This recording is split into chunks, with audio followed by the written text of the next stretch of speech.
Benvolguts a Fila l'agulla, un podcast de Mònica Cortals i Jana Martínez, dues noies escrites per Mercè Rodoreda i Sari Rooney. Com cada mes us portem un capítol destinat a una temàtica que ens obsessioni. En el capítol d'avui parlarem del canibalisme com a metàfora per l'amor. Posem fil a l'agulla.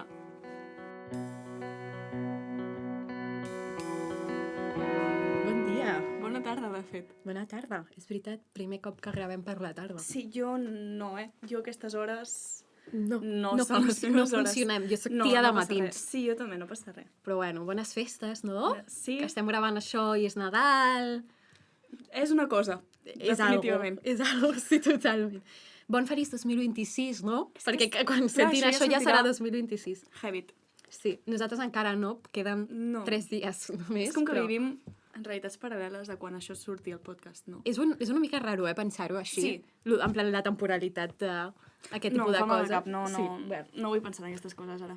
Però tu ets el tipus de persona que s'obsessiona molt com amb l'any nou?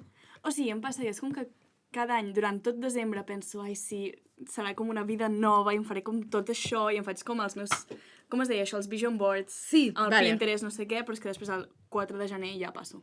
Vale. Jo és que a mi m'és molt igual. Però cap també d'any. perquè me la pela tot molt, llavors penso que si vull canviar la meva vida ho puc fer un dimarts 4 de març, també. A les 5 de la tarda. Sí, no ha de ser, Ja. I de fet, segurament, Serà millor. tindré més possibilitats Sí. de complir-ho si decideixo que es canvi un 4 de març que no un 31 de desembre. Jo penso igual. Llavors me la pela. A mi, aquesta sensació, tot i que a vegades sí que faig lo típic en plan de, bueno, escric com ha anat l'any, no?, i com certes merdes, però per mi l'any comença al setembre, quan fem curs. Totalment a favor. Per mi hauríem de canviar-ho. Sí, estic bastant d'acord. És com la sensació d'una cosa nova de veritat. Sí. Bueno, Sí, però... jo any no... No ens agrada. Jo No l'any passa passat no vaig aguantar, fins les uvas. No! Vaig dormir-me abans. Jo aquest any. En plan, l'any passat sí que vaig fer com sortim de festa, no sé què, tenim 20 anys... No. Aquest any estaré a casa meva amb el pijama, al gos, faré les campanades i a les 12:15 jo estaré al meu llitet, amb la meva manta, el meu llibre de Blackwater, Perfecte, i ja està. perfecte. I bona nit. Però jo no vaig arribar a les campanades. O Em sigui, a sembla casa heavy. meva vam sopar, vam intentar aguantar. Jo els hi vaig llegir un conte de Mercè Rodoreda com per Ets la entretenir-nos. millor. Vam fer això, Ets la el millor. 31 de l'any passat. Però no, estàvem molt cansats i mi mare i jo vam dir Bona nit. bona nit a tothom, ja ens veiem l'any que ve. Apa. Literalment vam fer això. El meu tiet sí que es va quedar despert, però ho va ser com... Un guerrero. És un guerrero, Sempre literal. apuntes. I aquest any segurament faré exactament el mateix. Em sembla Però molt bé, bueno. clar que sí. En contra de la norma. És que el dia següent he d'estudiar pel matí. Sí! És que vaig malament amb els exàmens. Bueno, jo també, però he decidit que l'1 de gener no s'estudia i ja està.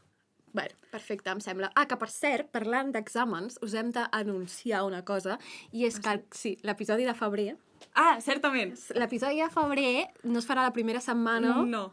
es farà la segona setmana Per de un simple febrer. motiu de... Estem d'exàmens les dues, Exacte. jo estic a Santiago de Compostela, amb la qual se'ns complica gravar, llavors hem decidit que... Que es publicarà la segona setmana I ja està. de febrer, que no passa res, que tindreu capítol igual al mes, però no No, serà... no ploreu, família. T'imagines? A ningú us importa que ho fem la segona setmana, Jo en soc Però conscient, bueno. no passa res. Però bueno, us ho volíem explicar Sí. perquè ho sapiguéssiu. I Vale. ara podem entrar ja, no? Després Sí, d'aquesta després intro. ja toca, Sí, poder. sí, molt bé, que si no les fem molt llargues. Com heu pogut veure, el títol i a l'escoltar la intro, avui portem un tema que fa temps que volem parlar. O sigui, és un tema que jo sento que la Mònica i jo hem comentat O sigui, és sovint. com un tema molt de nínxol. En plan de... Sí. Molt de tia que té Letterboxd, segurament té unes Mary Janes vermelles, o està Tan obsessionada... específic, i és així, I alguna llibreteta Muji o com alguna llibreteta, com es diu les altres, o Paper Blancs o d'aquestes... Aquestes coses que s'han posat de moda, que són enormes, Les que Luis tenen- Carmen. es diuen així? Sí, crec Vale, que que sí. tenen com moltes llibretes dins. Les Luis Carmen. Però si sou aquest tipus de ties, segur que heu sentit a parlar Sí. de canibalisme com a Metàfora metàfora per de l'amor. l'amor, exacte. I sí que és cert, però, que tot i que no és la primera vegada que se n'ha parlat, sento que no s'han fet com interpretacions serioses.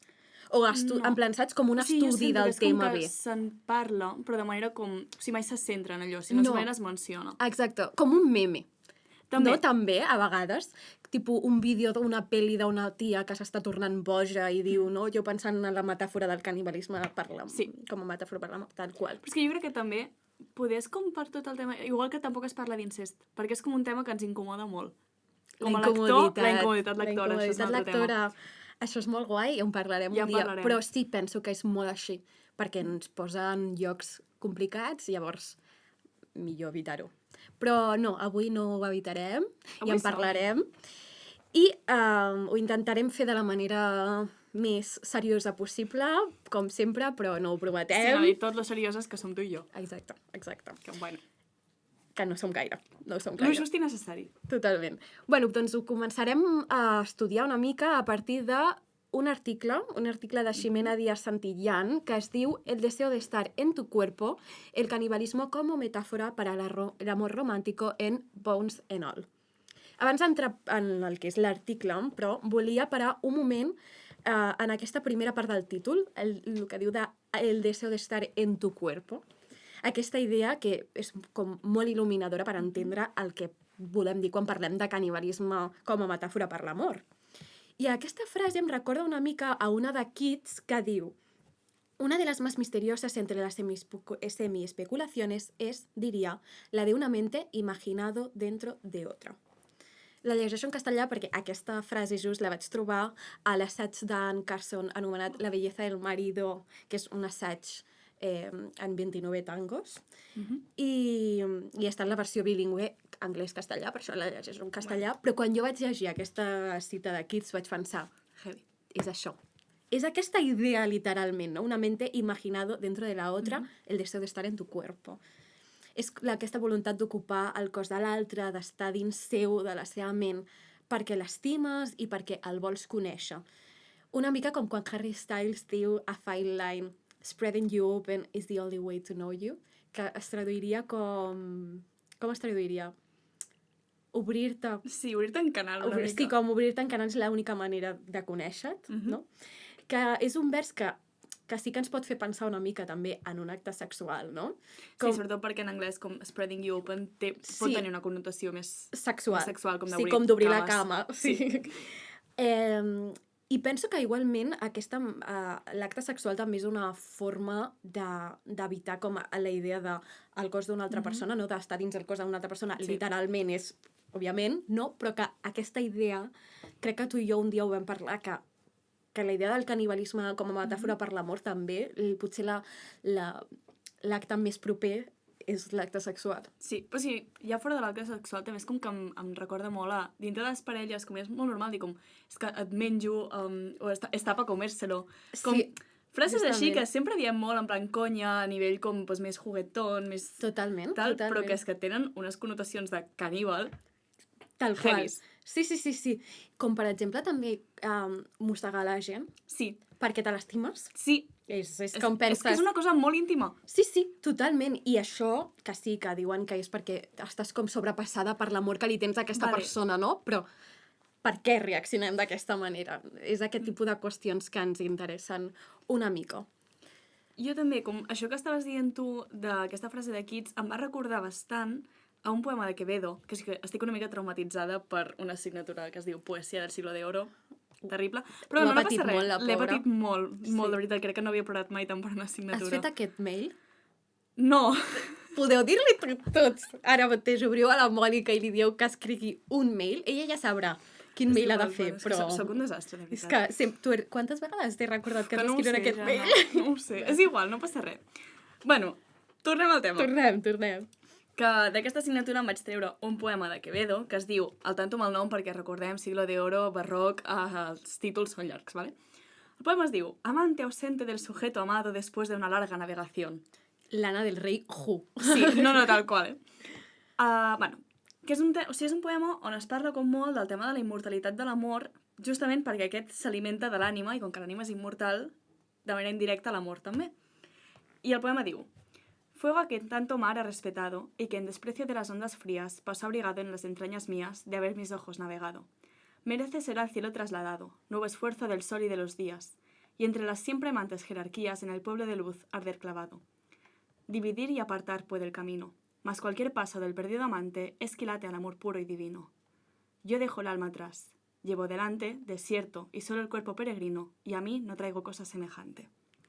Llavors, espera, anirem... M'agrada molt, És molt xulo. He de dir que el Quevedo, a mi, dintre de tot, encara m'agrada prou. Anirem desgranant una mica. O sigui, per exemple, al primer vers ja veiem com aquest fuego a quien tanto amar ha respetado el fuego com a representació de la passió amorosa, d'aquest com amor, aquest foc que tot ho crema, que consumeix. Després veiem com que hi ha moltes referències a tema marítim, d'onades, mar, navegació. Tot això són com metàfores. Això, si no t'ho expliquen, és complicat. O sigui, són metàfores per referir-se molt al tema de que els ulls són el paper principal per on entra... O sigui, és com el lloc d'entrada de l'amor cap a dins l'ànima, segons la filosofia neoplatònica, que Quevedo li encanta. Llavors, totes aquestes metàfores marines són per referir-se a uns ulls negats de llàgrimes, que estan en un mar de llàgrimes perquè l'estimada ha desaparegut, i és a través d'aquests ulls que l'amor navega i entra cap a dintre de l'ànima. Ai, que maco! On, si és en aquesta ànima, on, doncs això, a través dels ulls, l'amor entra al cos, passa a través de la sang fins al cor i s'alimenta. O sigui, no és que es quedi allà, sinó que literalment s'alimenta de la sang de l'estimat, perquè la sang és la passió amorosa, també. O sigui, és com que tot una barreja entre anatomia i metàfores, Sí, que a mi em sembla molt xula. És molt curiós, també, que utilitzi aquests termes. Sí. I després, quan ja la persona estimada es mor, com que aquest amor s'ha anat alimentant d'ell, esdevé part de l'ànima i l'amor ja és immortal. I això també ho diu molt, o sigui, com els segons i tercers versos parla molt això de merece ser al cielo trasladado, aquest amor que ja quan la persona es mor ja hi ha una ascensió celestial d'aquest amor, perquè és immortal i perquè ha arribat a un punt fins i tot de ser quasi diví. Clar, de lo molt que s'ha alimentat de la persona. És una mica com aquesta ascensió celestial que també fa Dante de Laura, que la veu com que ha d'estar al cel, de lo bona que és i de la pur que és el seu amor per ella, ha d'estar al cel. Sí. Doncs fa el mateix. Però en aquest cas ha d'estar al cel perquè aquest amor s'ha alimentat de part humana, també. I això la fa divino. O sigui, em sembla molt curiós que justament alimentar-se de cos humà també s'entengui com una part de la divinitat, no? Perquè a vegades justament era el que et feia, no? Et separava de la divinitat, però em sembla com donar-li aquesta volta molt interessant. Sí, no, és un poema xulo. Sí, no, té molt de sentit i recollint aquestes idees penso que ho podem trobar molt dins el tema del que estem tractant avui, el canibalisme com a metàfora de l'amor i en aquesta pel·lícula en específic de la qual parla l'article. L'autora ens explica com s'utilitza el recurs del canibalisme en continguts audiovisuals per parlar d'amor romàntic. Ella observa com en l'art trobem diverses maneres de representar les diferents intensitats de les emocions que senten els protagonistes. Per exemple, la literatura observa que l'ús de metàfores és un dels més efectius per parlar d'això. Bueno, no és res nou. Pero la autora diu, el objetivo del presente texto es mostrar que el canibalismo funciona como metáfora del amor a través de la relación entre Maren y Lee, así como las posibles implicaciones de ceder al impulso pasional sin restricciones. Vale, perquè Maren és el personatge principal junt amb Lee d'aquesta pel·lícula, Bones and All, de Luca Guadagnino, que és publicada el 2022. I en aquesta pel·lícula s'explora el desig de Maren de menjar carn humana a través de diverses relacions que va establint, entre elles una de caire romàntic amb en Lee, que també és caníbal. Y la autora diu, para este fin se recurre al modelo semántico reformulado de Umberto Eco, mediante el cual se explica la modificación de las nociones negativas asociadas con el canibalismo hacia una manifestación del amor pasional. De fet, no només fa ús de nocions semàntiques i de semiòtiques... M'encanta que la semàntica i la semiòtica ara estigui com a tot arreu, sí, des dels últims capítols. Literalment, vas marcar un precedent. Però ens ho trobem com de manera inesperada, perquè no busquem aquestes temàtiques. No, o sigui, no està preparat, família. Sí, de sobte trobo a l'article, li passo la Mònica i dic, parla de semiòtica, que cojones. Hosti. Però no només parla d'això, sinó que també parla de Lacan per entendre l'origen comú de la diversitat de desitjos que trobem a la pel·lícula.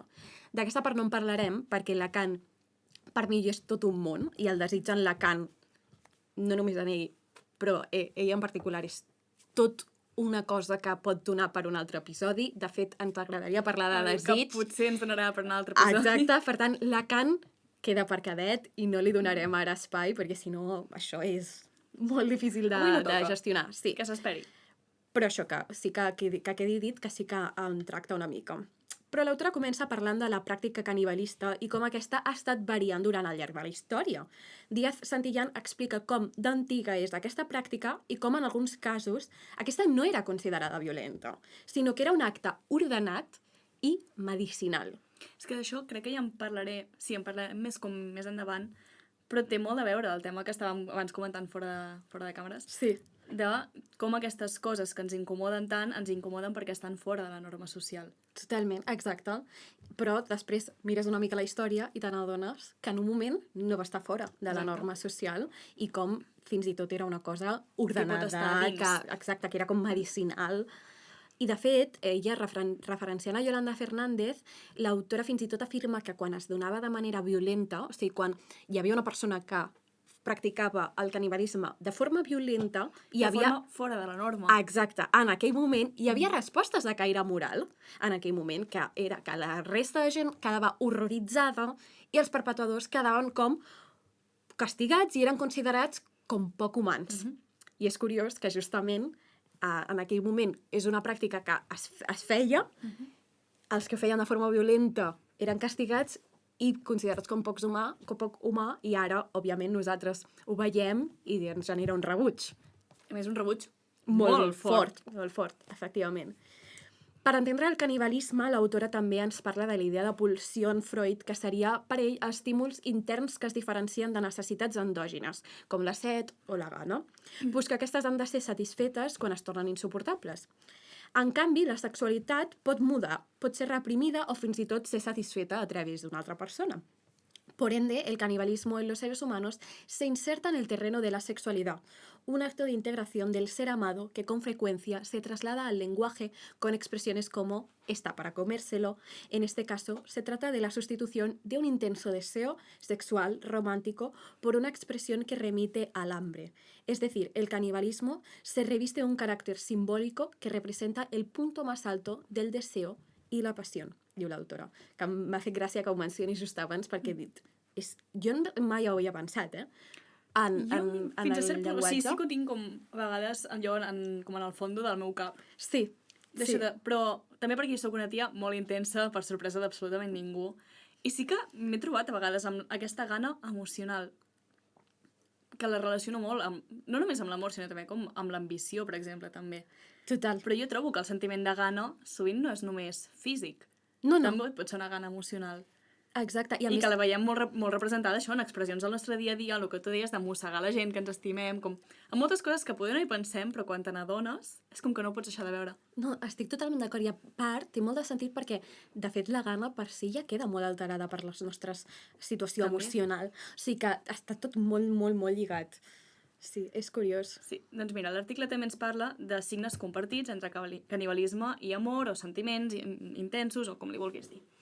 En primer lloc, podem de recordar la definició de semiòtica que ens fa Umberto Eco, que diu que és la disciplina que se ocupa de cualquier cosa que pueda considerarse como signo y signo es cualquier cosa que pueda considerarse como sustituto significante de cualquier otra cosa. Vale. I és per això que tota producció cultural es pot analitzar semiòticament, perquè tots aquests productes culturals és com que es poden desgranar en productes més petitons que són signes d'altres coses.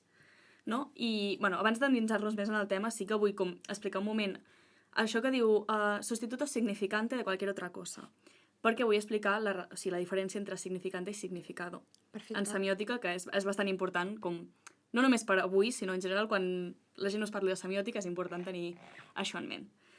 Vale, tenim el significant, o sigui, significant i significado són com dues parts de les paraules, diguéssim. El significant és, per entendre'ns, l'embolcall. És a dir, la forma fònica o la forma gràfica si està escrit. No? Si jo dic gos, doncs aquesta G velar, no sé, o sigui, com tots els fonemes que jo dic, això és el significant.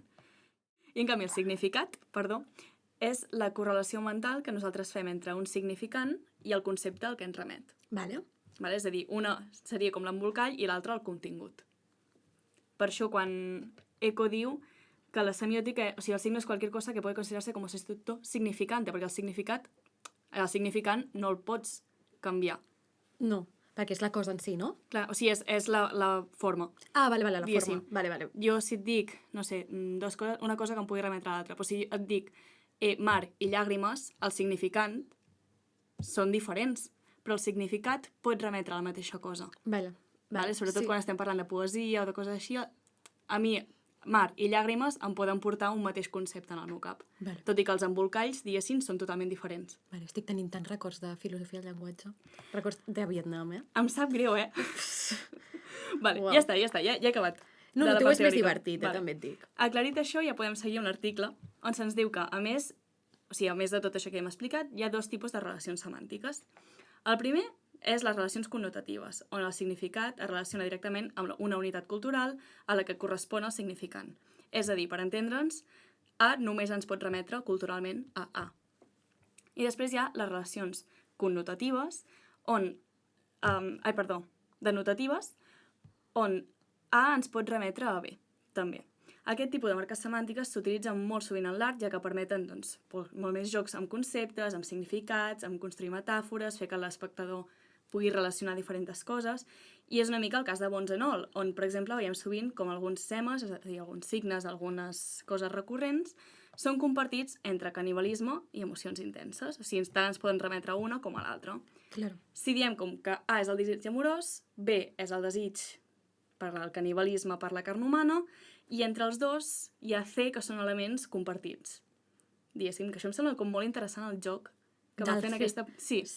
Com aquestes coses com tan ambigües, no? Que tant et poden remetre a un desig passional, diguéssim, com un desig de la carn.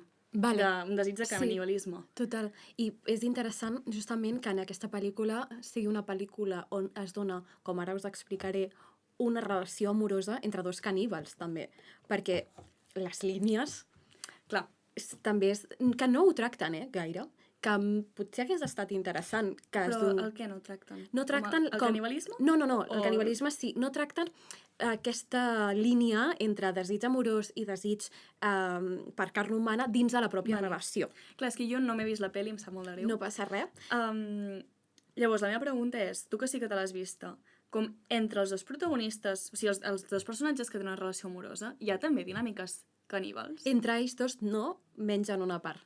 Vale, ara explicaré. De quina part en parles. Però entre ells 2, al llarg de la pel·lícula, en cap moment tu tens la sensació de que faran alguna... Sí que practiquen actes caníbals junts, però no entre ells 2. Val. M'explico? Sí. Ara us explico la pel·lícula. Vale, i sí, així bon punt. ens entenem tots. Així, faig una mica d'alerta spoiler perquè he d'explicar una mica la pel·li sencera per entendre del que estem parlant. Així que si no l'heu vista i us ha cridat molt l'atenció, salteu aquesta part o assumiu les conseqüències. No passa res. He intentat deixar coses, Sí, des de que m'ho has explicat tu i que he llegit com això que has escrit ara i tal, tinc moltes més ganes de veure-la. Vale, doncs ja està. Llavors, no passa res. Sí, jo penso que és una molt bona pel·li de tota manera. Així que... amb un càsting increïble. Heavy, Ara en parlarem perquè aquest càsting és, bisexual pànic. Ai, m'encanta, clar que sí. Però en fi, aquesta pel·li comença situant-nos en un institut, que és l'Institut de la Maren. Ella es troba amb una amiga que la convida a anar a casa seva amb altres noies, amb amigues seves, i la Maren li diu que no creu poder anar perquè el seu pare no la deixarà. Llavors l'amiga li diu, escapa't, tia, hombre. I això fa ella. És en aquesta quedada amb la seva amiga que sabem que la Maren és caníbal, ja que en un moment de proximitat i intimitat, amb una de les noies, ella li mossega un dit, arribant gairebé a arrencar-li. És que a mi, quan he llegit això, m'ha creat com molt atenció, perquè jo aquí veig un acte també com sexual, fins a cert punt, no? D'això una noia com jove que està descobrint el món, descobrint el seu propi desig, a si mateixa i tal.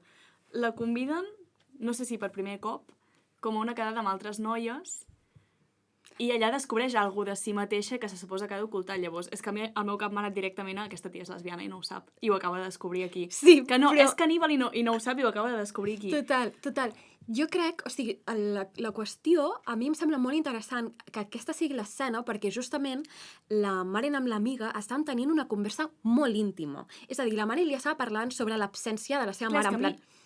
El fet de que el canibalisme se li desperti aquí, com en un moment tan d'intimitat, a través del joc aquest de mossegar un dit, que també em sembla com un acte així com més eròtic, poder com de llapar el dit d'algú i tal, jo trobo que es pot relacionar en aquest cas com el canibalisme i una sexualitat dissident. Jo estic d'acord, però sí que és cert que la Maren, o sigui, no és el primer acte caníbal que comet. Vale. Sí que és veritat que els altres els ha mig oblidat. Vale. Però porta practicant actes caníbals des que té 3 anys. O sigui, ara ho explico, D'acord. Però sí que és molt curiós i estic bastant d'acord amb el que tu dius perquè només es dona en una situació en la qual la Maren està parlant de que la seva mare la va abandonar i com és, no? Com una mica aquesta situació. La seva amiga està sent com una bona persona per escoltar, no? Diguem, o sigui, està sent empàtica, està com validant i tal. I és gràcies a aquesta intimitat que en un moment l'amiga li fa com així, li ensenya la mà perquè li han pintat les ungles i just al posar-li la mà a la cara, la mare em diu «Tengo hambre!» Bon profit. Bon profit! I li menja el dit, literalment. I és una escena molt explícita, O sigui, tu li veus com es menja el dit. O sigui que si sou sensibles per aquestes coses, no mireu la pel·li. No és el vostre capítol i no és la vostra pel·lícula, em sap greu. Poder avisem una mica tard. Sí. No passa res. Trigger warning. De fet, quan la mare en torna a casa, el pare, en veure'l amb sang a la cara, sap perfectament el que ha passat. I li diu de marxar del poble immediatament. O sigui, li diu, tens 3 minuts per recollir les teves coses i marxem ara. I just després, a l'escena següent, veiem a la mare a una nova casa i a través d'una gravació que li ha deixat el seu pare, sabem que aquest l'ha abandonat. Té just 18 anys, ¿vale? Perquè és com que enmig s'espera a que la mare en tingui 18 anys per marxar. I li explica també en aquesta gravació que ha heretat la pulsió de menjar carn humana de la seva mare i que el primer cop que ho va fer, la Maren, va ser quan tenia 3 anys, que va matar la seva cangur. Amb 3 anys, Heavy. Sí.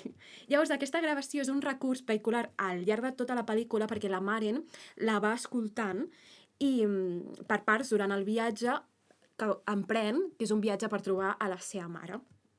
En una de les primeres parades, la Maren es troba amb en Sully. En Sully és un personatge molt desagradable, noies. O sigui, una red flag. Tremendament desagradable. És un home gran, amb unes pintes, que l'ha olorat a 1 quilòmetre de distància, perquè sí, en Sully és com un caníbal famós dins del món dels caníbals perquè pot olorar a altres persones que mengen. Perquè a vegades es refereixen així, com persones que mengen. Persones que mengen. I aquest la porta a una casa d'una àvia a la qual s'acaben menjant un cop morta. O sigui, com en Sully pren una mica un paper d'explicar-li certes coses a la Maren. Com de mentor, no? Sí, però que és molt breu, però li ensenya, per exemple, a olorar a una persona morta i coses així.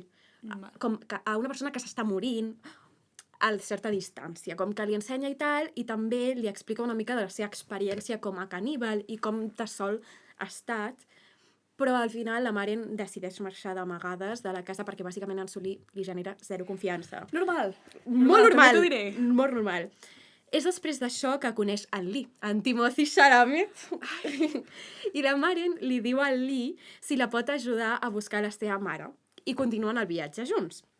Per resumir una micona a aquesta part, perquè si no ho faré molt llarg, els dos s'enamoren, es troben altres caníbals, com el pare de l'Elio de Call Me By Your Name. Clar, és que aquí se m'estan ajuntant com molts personatges. Se m'ajunten molts, per mi. Perquè el pare de l'Elio de Call Me By Your Name, és a dir, el Clar, pare del del Timothée a Call Me By cop. Your Name...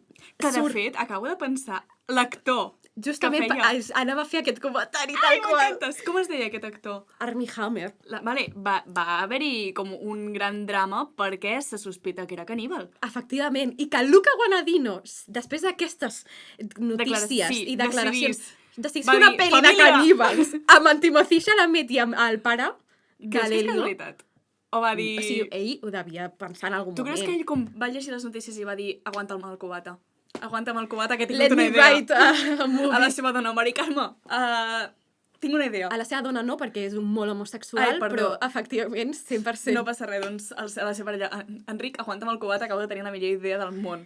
Jo no ho descartaria. O sigui, és molt graciós veure la pel·li sabent totes és que de l'Armie tinc Hammer. moltes més ganes de veure. És que a sobre, te'n recordes que a Call Me By Your Name hi ha aquesta escena de que l'Armie Hammer li dona un petó al peu al Timothy i que després la gent era com, no! No puc veure això altre cop de la mateixa manera, definitivament. Clar, que no sé si són certes o no, les al·legacions, però bueno. Jo crec que fins a cert punt sí. O sigui, sí que es va com demostrar que tenia com animals enterrats a casa, que no havien mort de la manera més natural possible. Bueno, és igual, tampoc vull entrar molt en detalls, està molt explícita perquè ho van censurar el podcast de cop. T'imagines? Però No, sí. Sí. Vale, pues sí, podria ser, que com podria bé ser. diuen els castellans, si el río suena, agua lleva. I justament que en Luca ha fet aquesta pel·li és com a mínim curiós. Doncs, efectivament, en aquest moment, Call Me By Your Name tan graciós, fa un personatge molt raro, el pare, és que no sé com es diu ara l'actor, No, però fa un personatge molt estrany, també, que té un paper una mica important per un altre punt de la pel·lícula. Acaben trobant la mare de la Maren a un psiquiàtric on una infermera li dona una carta que va escriure a la seva mare per ella fa molts anys. I en aquesta carta, bàsicament, li diu que si està aquí és perquè el seu pare no ha complert la promesa de cuidar-la i que bueno, li comença com a explicar certes coses de la seva vida i li diu i no puc deixar que et passi el que a mi m'ha passat, i justament l'ataca la mare, com intentant matar-la, en plan, no puc permetre que tu visquis la vida que jo he tingut, per tant et mataré. Òbviament no passa, vull dir, perquè ja encara queda pel·li... Ja està, crèdits, ja pa. I rolling. No, encara queda pel·li, i a part hi havia una infermera per allà i es fica pel mig i no la mata. Però, clar, quan surt d'aquí, la Maren surt molt, molt tocada d'aquesta situació. I a més per altres situacions que ja van passant, que no les explico per deixar una mica encara de misteri, el que acaba passant és que la Maren deixa el Lee durant uns mesos. És com el marxa. I no l'avisa, de fet. Com es mig escapa també un altre cop. Tanmateix, l'acaba buscant un altre cop i decideixen marxar junts de nou i viure una vida normal, entre cometes. És com que ells tenen tota una conversa dient let's be normal together. Vale. I es diuen això... Clar, perquè en aquesta pel·li, com els caníbals, poden decidir no ser-ho. Poden... Ells mengen, menjar normal. Vale. Però... Sí, no sé poden intentar reprimir. Clar, és com Edgar Cullen a Crepúsculo. Que és vegetarià, no? Sí, poden decidir-ho també. Sí, poden, però els tenen un desig molt gran. Però sí. O sigui, tècnicament, quan diuen que volen tenir una vida normal, que és veritat que després és com d'un moment molt íntim en el qual el Lee li explica coses que li ha passat durant la infància, diuen, intentem ser persones normals, sisplau, no viure així. I tant és així que al final acaben agafant un pis, estan visquent junts, la Maren treballa, fan una mica de vida plegats. Però, sorpresa, això no dura gaire, perquè en Sully va per la Maren. De fet, en un moment de la pel·lícula es revela que en Sully porta seguint a la Maren durant tot el viatge. Tot el viatge. I no és fins que ella deixa en Lee que ell es fa visible i li diu hola, t'he estat seguint, tal, ens anem junts, tal, és que he estat molt còmode amb tu, estic molt sol, podem marxar. És que segur que està a punt de dir-li, ets molt madura per la teva edat. 100%. O sigui, lluïa així, I la Maren en plan, no, sí, no, clar, em caus bé, però no és així, En plan, no, gràcies, adéu, saps? I acaba marxant en Sully molt enfadat, i just quan estan en el piset visquent la seva vida de nòvios normatius, en Sully apareix. I bueno, quan apareix intenta matar la Maren, no? Se sobreentén, però en Lee arriba a la casa i entre els dos aconsegueixen matar en Sully. Vale. És una escena molt violenta, a més, perquè acaben com molt plens de sang i, bueno, és una mica desagradable. I just en aquest moment, quan estàs matant en Sully, en Lee pateix una ferida molt important. Vale. Aquesta ferida és bastant important, bàsicament, perquè no tenen temps d'anar a l'hospital, perquè s'està morint en Lee, i a part també pensen, així no podem anar a l'hospital. Una mica plens de sang. Clar, o sigui, igual què ens diran? Diuen, tu què? Let's call the police, literalment. Llavors està allà com a l'habitació mig moribund, i en aquest moment li diu una frase molt important dins de la pel·lícula, que és I want you to love me, to eat me, bones and all, que és el títol de la pel·lícula. Que voldria dir, vull que m'estimis, que em mengis ossos i tot. I això fa ella.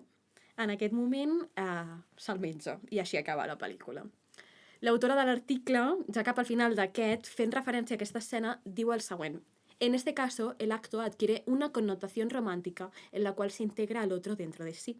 Asimismo, el goce no es solo para quien devora, ya que al ser devorado por ambas partes, también la persona devorada disfruta de dicha integración, convirtiéndolo en una experiencia sublime y una manifestación de la pasión que envuelve al amor. És que, o sigui, jo llegint això, penso com que és molt, molt heavy aquest canvi de model, no? Com de les connotacions del canibalisme. Totalment. Des d'un primer moment és com una cosa vista negativament molt fora de la norma, que ara en parlarem d'aquest tema, i sobretot el tema de, no només el canibalisme, sinó de menjar-se els ossos i tot. Exacte. I això es parla a la pel·lícula, de fet. I que al final, doncs sí que ja no és un acte del que s'hagin d'amagar, un acte prohibit, sinó que és com un acte d'amor més. Llavors hi ha com un canvi total del model semiòtic, diguéssim, com els significats d'aquests actes, que em sembla que està molt ben construït. Està molt ben construït. O sigui, tu creus que va tenir algun assessor en semiòtica o alguna cosa per fer la pel·lícula? Podria ser, Tant de bo, m'encantaria. Sí. O sigui, hi ha com això, un pas del que deia ara, com del canibalisme com algo obscur i sobretot fora de la norma, que és que això em va fer pensar molt en, que no es noti que estic en plens exàmens i no paro, amb el tractat, l'article que escriu Judith Butler sobre el gènere com a performance, típic i mític, que bueno, llegiu-lo, és facilet de llegir, està molt bé. I com aquí el Butler ens parla molt del que és la norma social i després de tot allò queer que està fora de la norma, no? I que tot i que poder legalment aquestes coses no sempre tinguin unes conseqüències, es castiguen socialment, i aquí s'inclou, o sigui, tot això fora de la norma, Butler en parla com a the otherness, o sigui, allò altre.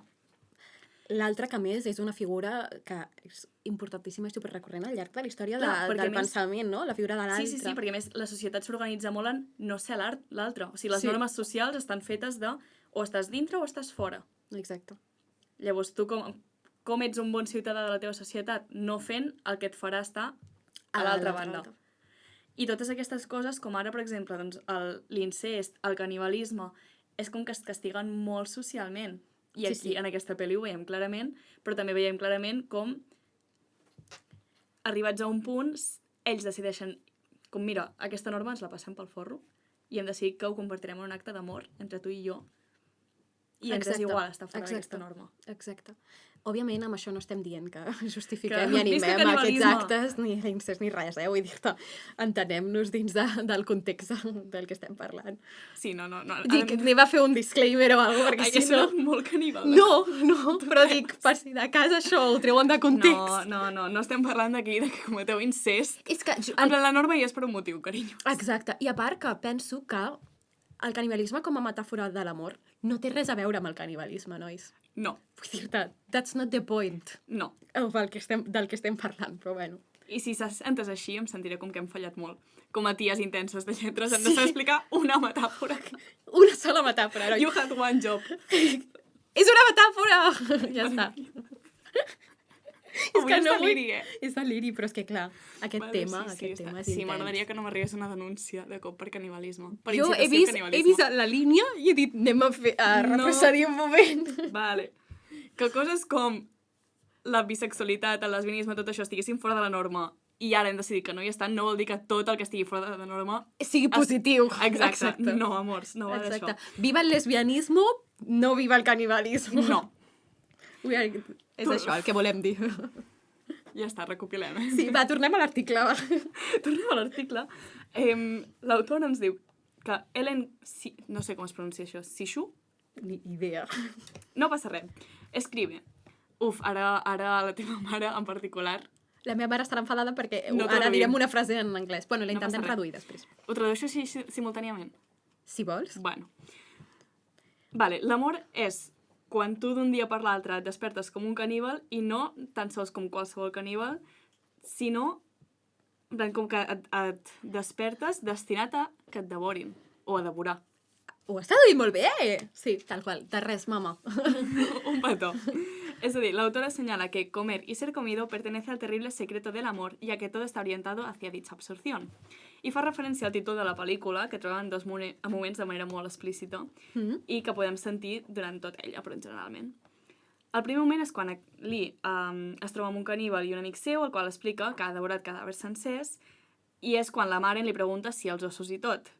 Aquesta persona és el pare de l'Elio. Uau, vale. O sigui, Timothée Chalamet està actuant com amb el seu antic pare en una altra pel·li. I ara aquest li són diu, col·legues. no, sí, m'he menjat a tota una persona sencera, i li diu la mare.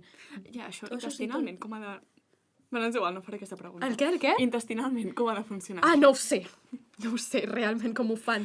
Bueno, és igual. Jo, saps, quan vaig veure aquesta pel·lícula per segon cop, la vaig veure amb la meva mare, perquè vaig voler refrescar-la pel podcast, i li vaig dir, mama, vols veure una pel·li? I vam veure aquesta l'altre dia. I jo li vaig dir a ma mare, però com se'l menja? En plan, com a... Saps? Sí, Has de tenir les dents molt... Sí, tinc moltes preguntes a nivell com anatòmic de com Exacte. funciona, però a la vegada no vull fer No aquestes vols- preguntes no volem al Google saber. perquè em vindrà l'FBI a casa. Així. FBI, open the door, saps el meme? No, literal. No, però jo penso que... O sigui, agafar carn és difícil, arrencar la carn d'una persona. M'entens? Sí, no, jo penso com totes les vísceres i els ossos i tal. Els ossos no sé com te'ls menjaries. Bueno, en fi, No és vull igual. saber tampoc, és crec. igual. Bueno, tornem. Sí. Avui estem... Fem molts incisos, Bueno, L'altre moment en què es parla això de bones and all és a l'última escena de la pel·li, quan Lee s'està morint i insisteix que ella se'l mengi bones and all. sí, que És a de dir, fet, ella al principi diu com, no, Loca! loca, què dice? I ho acaba fent. Díaz Santillán apunta com la qüestió del canibalisme genera molts altres dilemes morals en la protagonista i per aquest motiu espera trobar en la seva mare respostes. I quan ella no li dona, sinó que de fet l'intenta matar, De fet. pensa que ella ja no té cap manera de reprimir el seu desig. Però quan es troba amb Lee per segona vegada és quan entén que hi ha una manera alternativa de viure la seva condició, ja que en Lee li explica que el seu pare, que patia la mateixa condició, va voler menjar-se'l i per salvar-se a si mateix i a la resta de la seva família, doncs Lee se'l va menjar a ell. Li va treure una Uno Reverse Card y va dir... Literal. Es decir, en palabras de la autora, la condición de devorador es lo que permite proteger a sus seres queridos y al mismo tiempo sobrevivir lejos de su madre y hermana para evitar lastimarlas. És el que dèiem abans, o sigui, hi ha un canvi del model de dir el canibalisme és una cosa terrible i ser un devorador, diguéssim, és una cosa terrible, però en certs moments és una cosa neutra o fins i tot positiva o necessària. Exacte. I de fet la pel·lícula ja t'ho mostra perquè a tu, el Lee i la Maren, no et cauen malament. O sigui, han matat a persones i no et cauen malament. Que monos. A mi la Maren em genera tendresa en el sentit de dir... Perquè la veig molt... o sigui, em fa pena, l'han abandonat els seus pares i tal, em genera com certa tendresa. El Lee no em cau malament tampoc. En canvi, l'únic personatge que cau malament i que està com Està representat... construït una mica, sí, no? perquè et caigui malament, és en Sully, que dius, oh my god, saps? Però al final estan fent tots el mateix. Clar. Però sí, és molt curiós aquest canvi, perquè la Maren hi ha moments en els quals sent molt de rebuig i un dels motius pel qual se'n va i deixa el Lee és perquè han matat una persona i les conseqüències morals d'haver matat aquesta persona li generen És un pes fort. un pes molt fort. Que això sí, Però jo crec que ha de tenir com més càrrega moral encara saber que te l'has menjat. O sigui, que no és només que hagis matat aquell cadàver, sinó que l'has profanat, diguéssim, Exacte. entenent les normes socials que tenim Sí, ara, sí, total. que l'has profanat, llavors és com un nivell més enllà. Sí, però és que es juguen molt amb les línies morals, perquè fins i tot el propi Lee, les persones que veiem que mata són homes molt qüestionables. En un moment és un home que ha abusat verbalment d'una altra dona a un supermercat i just diu, mira, fill de puta, et menjo, saps? Vull dir que Jodete, calva. que penses, no ha matat a l'àvia que està comprant pa, Vale. m'entens? És sempre homes molt qüestionables. Vale. I la pel·li ja juga Amb amb això, això no? i amb aquestes línies rares que, òbviament, no t'està justificant, perquè jo no penso que romantitzi el canibalisme, la pel·li, però, bueno, ens posa en situacions específiques. Bé, per seguir reflexionant ara sobre això, ara deixem aquesta pel·li i Sí, ja avui està. ens estem enrotllant molt, Sí, no sé quan durarà aquest capítol, em sap greu. Bueno, és que entre l'últim i aquest... Bon Nadal! Quan pensem en aquesta noció de devorar, ràpidament ens pot venir al cap Schopenhauer i la seva idea de voluntat. Perquè aquesta és una força, o sigui, la voluntat és una força que és infinita, que és cega, que és irracional, que és impersonal i sense forma. Tot el que forma part del món, tal i com el coneixem, són cristal·litzacions d'aquesta voluntat. El que ens interessa sobre això no és què pensa Schopenhauer sobre el món, tampoc vull fer-vos una classe de història de la filosofia contemporània, sinó per què utilitza la paraula voluntat. Ell utilitza aquesta perquè és una paraula que en si mateixa és insaciable. Es vol a si mateixa i no para de voler-se a si mateixa. És a dir, la voluntat és insaciable i infinita en el voler. És que m'encanta que estiguis utilitzant l'adjectiu insaciable perquè remet a la A gana. la gana, tota l'estona, sí. Doncs això és una voluntat que mai en té prou. I aquí entra la idea de devorar, no? La realitat està devorant-se constantment a si mateixa. La voluntat ens fa existir per després acabar amb nosaltres, crea subjectes que es maten entre ells. La voluntat cristal·litza en objectes i a continuació els destrueix. El món, en certa mesura, està per devorar i ser devorat. No? Aquesta és una mica la idea de Schopenhauer. I no sembla descabellat aplicar la idea de la pel·lícula, amb el seu títol Bones and All, en aquesta noció de la realitat. Sigui pel motiu que explica Schopenhauer o no, la realitat que ens envolta ens mostra com coexistim devorant-nos els uns als altres. Bones and all! Mirem una mica més enllà del nostre nas i ens adonem d'això, no? D'aquesta realitat. I no només em refereixo a qüestions morals, que evidentment també, sinó que la vida és aquest espiral que en no acabar-se mai deixa rastres de vida i de mort. Perquè pensant una mica en Hegel, nosaltres no som res més que mers instants efímers de l'autodesplegament, que en voler conèixer es va autodevorant, sigui de la forma que sigui, no? Ara sonaré tan tonta, però Hegel és el que em vau dir que té com cara de gall d'indi. Efectivament. Vale. És que m'ha vingut aquella imatge. Sí. Perdó, ja està. Flashbacks al capítol sí. de... No sé quin va ser. El penúltim, no? Sí? Ah, pot ser. Octubre, El penúltim. Novembre? Sí. No ho sé jo. Novembre. Octubre. No Novembre. Octubre va ser Dol i Nostàlgia. Ai! Que ens queda molt lluny, però va ser l'octubre. Però molt a prop, Sí. Jo hi penso sovint en aquell.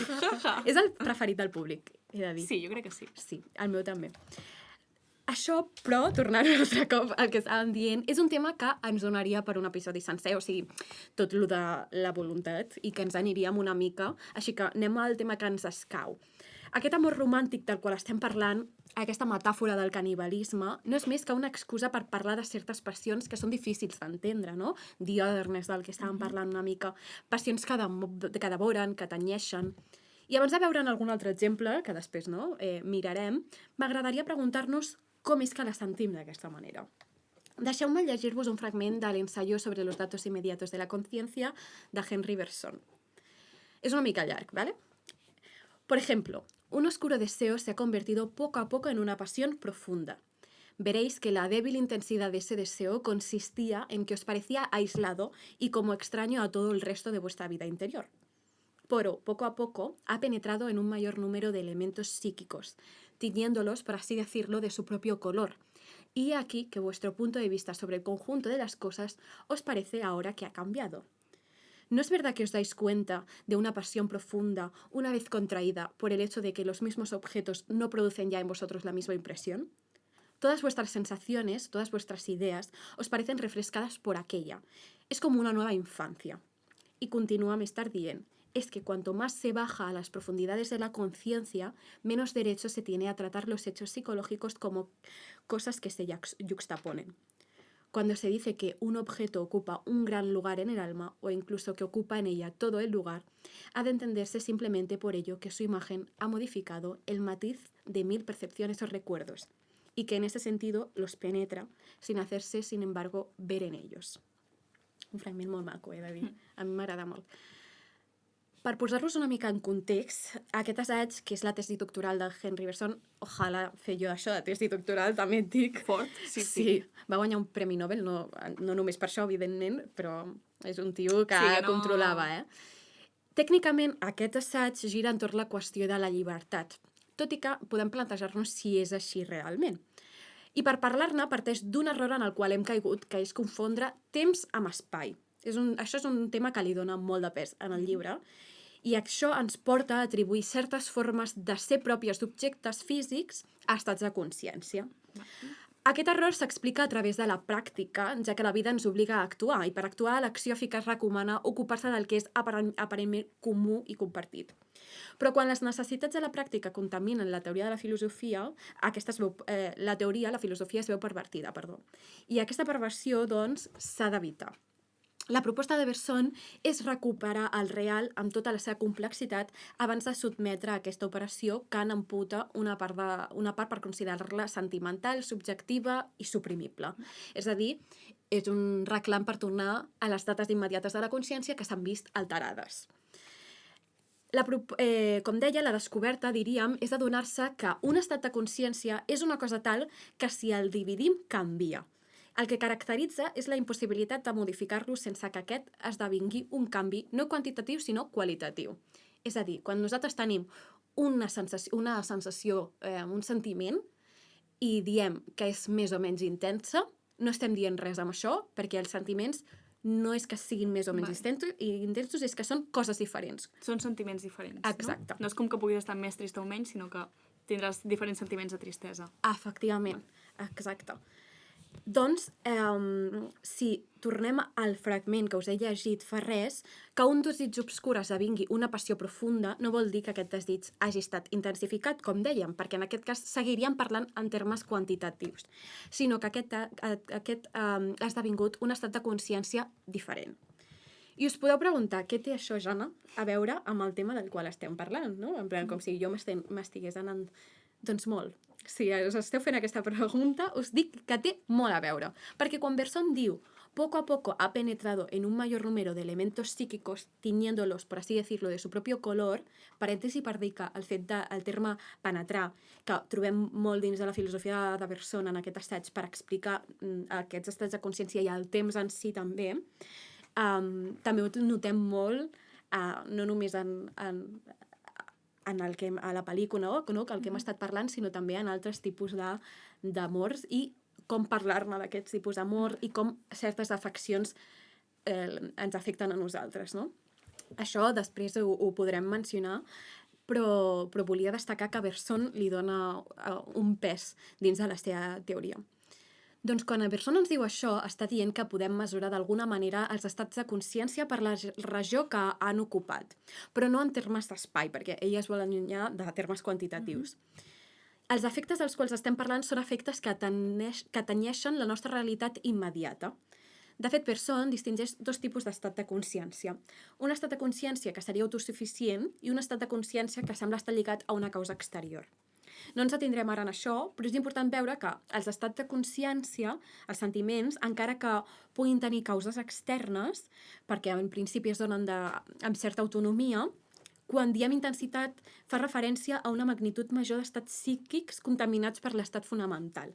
És a dir, una tristesa és intensíssima quan afecta no només una part de la meva psicologia, sinó quan tot jo soc tristesa. Que intens! Sí, és un gran assaig perquè està donant explicacions de coses que potser mai s'havien donat. Hi ha una altra idea que em sembla molt clau per entendre les afeccions de les quals estem parlant i és la idea d'inclinació. Que la inclinació és tot un tema que s'ha tractat en filosofia en termes contemporanis, sobretot hi ha bastants assajos sobre la inclinació. Però bé, ara no estan parlant de la mateixa inclinació, però sí que em sembla interessant, si us interessa, buscar aquest terme. Bergson explica això posant com a exemple el plaer. La nostra preferència per un plaer no és més que una certa disposició dels nostres òrgans que fa que quan se'ns presenten dos possibles plaers, el nostre cos s'inclini a un d'ells. És com si el nostre organisme anés a trobar-se al plaer representat. Ell diu que quan es defineix una inclinació com un moviment no s'està fent una metàfora, ja que en presència de diferents plaers, com diem, el nostre cos s'orienta cap a un d'ells de manera espontània, com si fos una acció reflexa. El que li passa a la Maren, a Bonzanol, una mica, no? Clar, de nosaltres depèn el fet d'aturar aquesta inclinació, però l'atractiu del plaer no és més que aquesta inclinació de la qual parlem. Sense aquesta inèrcia, anava a dir, inèrcia de ja no podem més. No, és que se m'està intens. De la qual en tenim consciència quan posem certa resistència a allò que ens separaria del desig, sense aquesta el plaer seria encara un estat, no una magnitud. Ell diu, doncs, que tant en el món físic com el moral, l'atracció serveix més per explicar el moviment que per produir-lo. La tesi de Bergson és, per mi, de les més útils per entendre les afeccions, potser també amb tota l'ètica d'Spinoza, i no només per entendre-les, sinó també per donar-los un espai, per donar importància a la subjectivitat davant de l'objectivitat, que sovint menysprea, no?, la subjectivitat, i nosaltres menyspreem la subjectivitat envers l'objectivitat. Wow. Sí. Ara, però, Mònica, què et sembla si seguim reflexionant sobre aquestes figures que trobem en diversos discursos que estan més lligats a l'afecció? Toca. Sí. Toca. Jo aprofitaré per reprendre els dos textos dels que us he parlat ja una mica, que són The Mad Woman in the Attic, escrit per Sandra Gilbert i Susan Goober, i després també una mica parlar de Judith Butler i això del gènere com a performance. Però bueno, parlant de The Mad Woman in the Attic, les dues autores exploren sobretot el paper de les dones i com aquestes han estat representades a la literatura, i se centren sobretot al voltant de les figures de la dona àngel, que no és només la dona angelicata, també, però també, per exemple, la figura de l'àngel de la llar, que trobem moltíssim a la literatura romàntica. Romàntica del romanticisme, no d'amorosa. Sí. També. Llavors, contraposen molt la idea de l'àngel de la llar, de la dona àngel, amb la de dona monstre, que ja, sí, poden ser figures monstruoses com a tal, però aquí en dona monstre també ens entra perfectament una femme fatal, o ens entra com qualsevol figura femenina que se surti de la norma de The Otherness. Per això aquests dos estudis van estar tan relacionats. Saps a què acabo de pensar? A què? Saps quan a Sex and the City la Carrie va a una festa amb en Vic i en Vic s'enfada amb ella per com s'està comportant? Sí. I ella li diu, és que sóc així. Sí. Li diu, I'm just a bitch o alguna cosa així. Sí, alguna així. Doncs la Carrie aquí també ens entra la figura de dona monstre. M'encanta. I el que fan Goober i Gilbert, i que per això aquest estudi és tan interessant, és que proposen una idea trencadora i ens diuen que dona àngel i dona monstre no són necessàriament com les dues cares d'una mateixa moneda, com podríem pensar totes, sinó que potser també ens les podem interpretar com diferents estadis evolutius d'una mateixa cosa. Vale. Que a mi és que em va patar moltíssim. El text diu així. Comença dient, és la dona per l'home el mateix que la natura és per la cultura? L'antropòloga Sherry Ortner observa que en totes les societats el mode psíquic associat a les dones sembla situar-se alhora, tant a la part més baixa com a la més alta de les escales dels humans de relació. En intentar donar compte d'aquesta ambigüitat simbòlica, Ortner explica que tant els símbols femenins subversius, és a dir, les bruixes, el mal d'ulls, la contaminació menstrual, les mares castradores, tant això com els símbols femenins de transcendència, les deesses mares, les dispensadores misericordioses de salvació, pensant en la Verge Maria, per exemple, els símbols femenins de la justícia, o sigui, les grans idees que sempre es representen per una figura femenina, grans idees com la pau, la justícia, les ciutats mateixes sempre estan en femení. Totes aquestes coses ens assenyala que les dones poden aparèixer des de certs punts de vista com si estiguessin tant per sota com per sobre de l'esfera de l'hegemonia de la cultura, però en realitat sempre estan simplement fora d'aquesta esfera. És a dir, precisament perquè a la dona se li nega l'autonomia, la subjectivitat que representa la ploma, no és només exclosa de la cultura, l'emblema de la qual bé podria ser la ploma, sinó que ella mateixa esdevé una encarnació d'aquells mateixos extrems d'alteritat, de The Otherness, misteriosa i intransigent, que la cultura afronta amb adoració o amb por, amb amor o repulsió. Com a fantasma, dimoni i àngel, fada, bruixa i esperit, ella, la dona, media entre l'artista masculí i allò desconegut, ensenyant-li alhora la puresa, però també instruint-lo en la degradació. A l'edat mitjana, esclar, la gran mestra de la puresa de la humanitat és la Mare de Déu, una deessa mare que s'ajusta perfectament al paper femení que Ortner defineix com a dispensadora misericordiosa de la salvació. Pel segle XIX, però, el tipus d'etern de puresa femenina ja no és representat per una Madonna al cel, sinó per un àngel a la llar. Tanmateix, hi ha una clara línia de descendència literària que va de la Verge Divina fins a l'àngel domèstic, passant, entre molts altres, per Dante, Milton o Goethe. Com la majoria dels neoplatònics renaixentistes, això ja també ens remet molt al poema de Quevedo que he explicat al principi, no? Sí. Dante ens afirma conèixer Déu i a la seva serventa verge, coneixent l'assistent verge de la Verge, que és Beatriu. De manera similar, també Milton, malgrat la seva misogínia, parla d'haver rebut com una visió de la seva santa dona, també parla com molt de la seva dona morta. Bueno, com tot això ens parla, o sigui, ara em direu com, vale, això què té a veure amb el canibalisme? Amigues, sí que té a veure. Aguanteu-me el cubata. Aguanteu-me un moment, perquè Susan i Gubert ara ja comencen a parlar, després de descriure't com aquesta figura de la dona, com una cosa que està fora de la norma social, com també està fora el canibalisme, et comencen a parlar de la domesticació, no sé parlar, domesticació, ara sí, molt bé. de la mort que té la dona. I això ahir em van parlar i em sembla com un tema superinteressant. Sí. Crec que no citaré, crec que és igual, simplement per anar una mica més ràpid. Simplement ens parlen d'aquest àngel de la llar victorià, que és com una figura molt submisa, molt, com que s'entra molt dintre de la norma, arriba un punt, quan es mor, en què sí que pots regnar sobre una cosa, que és sobre la mort. No? I és precisament aquest pas de la mort el que fa que sí que passi de ser com un àngel de la llar, una cosa submisa, una cosa controlable, a una cosa que fa por, una dona monstre, un espectre, perquè ara ella regna sobre la mort. Exacte, totalment. I després d'imago indiàtic ja es comença a parlar una mica també a partir del punt aquest de la mort de la figura de dona monstre i ens diu, i ho relaciona molt com amb la sexualitat, amb allò gore, amb allò prohibit. A què ens remet això? Canibalisme.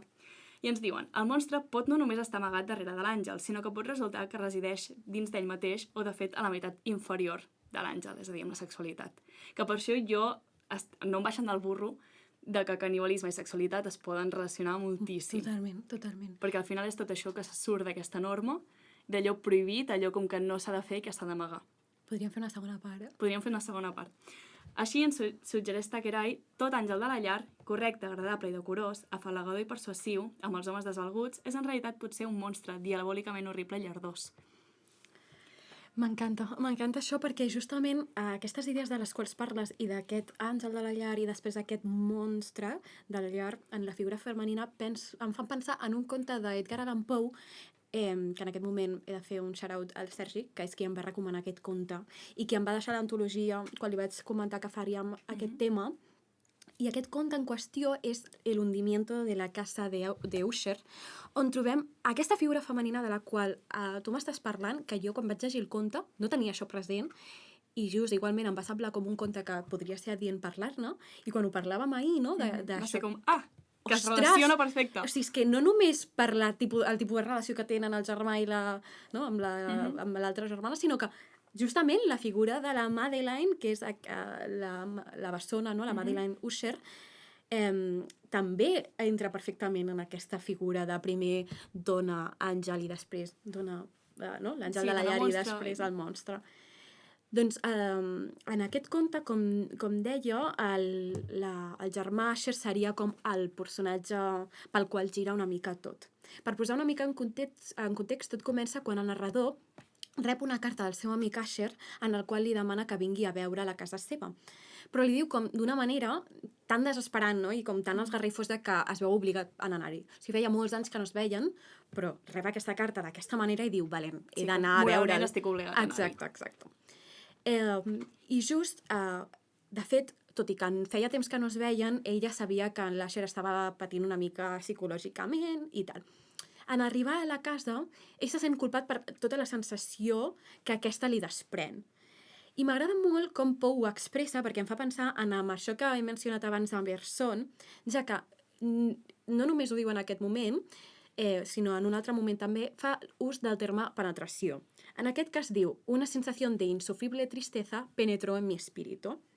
En l'altre moment també diu, un aire de severa, profunda i irremisible melancolia se cernía y lo penetraba todo. O sigui, pot semblar insignificant, però a mi el terme penetració en el sentit de que ho envoltava tot, no? que quedava tot impregnat per això, però amb una certa violència, no? Per al penetrar, no? Sí, que t'implica una voluntat. Exacte, com que no et sents igual després que hagi passat això, em sembla un terme molt adient per parlar d'aquesta sensació, no? I d'aquesta situació. El motiu principal de la tristesa de l'Usher és la imminent mort de la seva germana, del qual no sabem pràcticament res.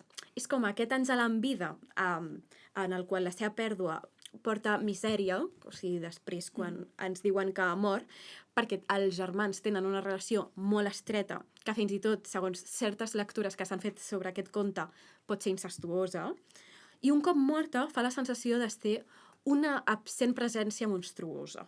Clar, és el que dèiem, com de, mentre és l'àngel de la llar, una cosa viva, controlable, jo crec que aquí el punt clau és el control, no? Exacte. Que s'adhereixi a la norma. Totalment. I que em fa un bé a mi, no? Jo com el germà, no? Ai, la meva germana, tal... Però un cop es mor, que ja esdevé una cosa incontrolable, fins i tot que no s'entén, perquè la mort no s'entén, i és aquí quan esdevé com una figura monstruosa, una figura... que se surt de la norma, però en un sentit molt negatiu i molt de por. Exacte, i difícil de copsar, no? Sí. Totalment. Doncs això passa més encara amb el final del conte, però abans, un cop morta, hi ha un moment que diguem que és curiós, no, per dir-ho d'alguna manera, que és quan el germà decideix conservar el cos de la germana a una cripta durant unes setmanes abans de l'enterro. A partir d'aquí tot va cuesta abajo i sin frenos, com diuen els castellans, perquè el narrador es planteja la possibilitat que potser la ment del seu amic està tan agitada per algun secret opressor. Podríem pensar que aquest secret és la seva relació incestuosa, però també podríem pensar que aquest és el que diu després Asher al final del conte, que en un moment de deliri, en una nit tempestuosa, confessa, aparentment, haver enterrat la seva germana viva. Just en fer-ho, apareix a la porta de l'habitació del narrador la Madeleine, la germana, no? I després el narrador acaba fugint perquè diu què cojones acaba de passar? Clar. No. I no se'ns explica, què cony ha passat amb la Madeleine. Però perquè crec que és com... No es podria explicar. No. Perquè el tema de la mort no s'explica. Exacte. I punt. Però és que em fa gràcia que parlis això de com... Sí, em fa gràcia que hem passat de parlar de canibalisme a parlar ja com de novel·les així com més de terror i tal, perquè realment són dues coses molt relacionades. O sigui, ara ja estem acabant, família, no patiu.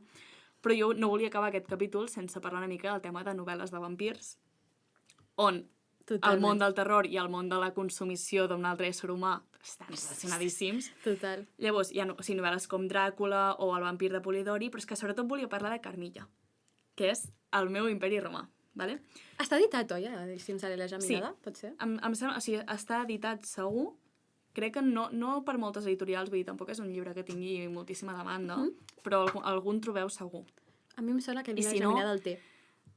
Jo no estic incitant a la pirateria, però us diré que no el busqueu a internet perquè no es troba a internet. No el trobareu. En PDF. No. Vale? Bueno, és un llibre bastant curtet, o sigui, crec que són menys de 100 pàgines, sobre... Sí, la trama principal és una noia, no sé ben bé, com en alguna part d'Europa, així com bastant perduda de la Mare de Déu, doncs una noia d'orígens anglesos que viu amb el seu senyor pare en una mansió enorme, molt sols, i en teoria ha de venir un amic del pare amb la seva neboda a visitar-los i de cop li diuen que no perquè la neboda s'ha mort. Un mal que ja s'explicarà, en plan, com la carta l'escriu el senyor aquest amic del pare i l'escriu com que està en un moment molt, molt tens, llavors no s'entén gaire, però bueno, que ha passat un mal molt heavy, que la noia s'ha mort i que, bueno, que no venen. I just mentre el pare li està explicant a la protagonista, a Laura, doncs això de mira, la teva amiga no vindrà, de cop passa un carro com anant a 100 per hora, el carro s'estavella i del carro en surt una dama com molt senyorial, molt guapa i molt tal, dient, ostres, la meva filla que ha tingut un accident, o sigui, la meva filla s'ha quedat inconscient, jo tinc molta pressa, me la podeu cuidar durant uns mesos i jo quan torni del meu viatge la vindré a recollir? I el pare diu, perfecte, total, la meva filla està sola i havia de tenir una amiga, l'amiga s'ha mort, doncs substituïm-la. Clar que sí, no, és una cosa estranya. Sí. Llavors, bueno, és com que aquestes dues noies de seguida es fan molt amigues, i de fet es fan molt amigues perquè Laura, la protagonista, de molt petita havia somiat com que de cop es despertava i hi havia una noia molt bonica a la seva habitació. Lesbianisme? És que és molt lèsbic aquest llibre. Vale. Com és sàfic, no? Sí, total, és que per això en vull parlar. Això, Laura de petita va tenir un somni en què ella es despertava i hi havia com una dona preciosa a la seva habitació i que en un moment es va despertar com amb molt mal aquí al coll, com si algú li estigués clavant les dents, com si aquesta dona li estigués clavant les dents. I des de llavors té com molt de trauma. Doncs resulta que la noia amb qui va somiar 10 anys abans és aquesta noia que ha tingut un accident amb el carro. Vale. Llavors, aquesta altra noia, que es diu Carmilla, li diu com, sí, jo també vaig somiar amb tu, això deu ser que estem destinades a ser superamigues. Superamigues. Segur que sí.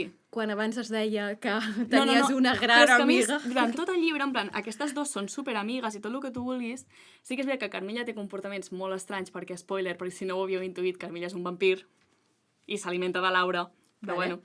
Tenen comportaments molt estranys i Laura tota l'estona parla de Carmilla com en termes d'amor. I de fet li arriba a dir com... O sigui, arriba un moment en què ella es planteja com, hòstia, Carmilla és una dona com molt estranya, amb una passió molt forta, com... En sentit negatiu, però diu, és que fins i tot m'he arribat a plantejar que no fos un home disfressat de dona, que m'està intentant violar. Oh, uau! En plan, o sigui, és sàfic pur i dur. És sàfic, 100%. El necessito llegir. Sí, a més, és molt curt i és molt bo. I això, o sigui, és com la novel·la de vampir perfecta per parlar d'això, de el que jo et deia, de The Otherness, allò altre, allò que se surt de la norma, que tant pot ser canibalisme i vampirs, com també pot ser una sexualitat dissident.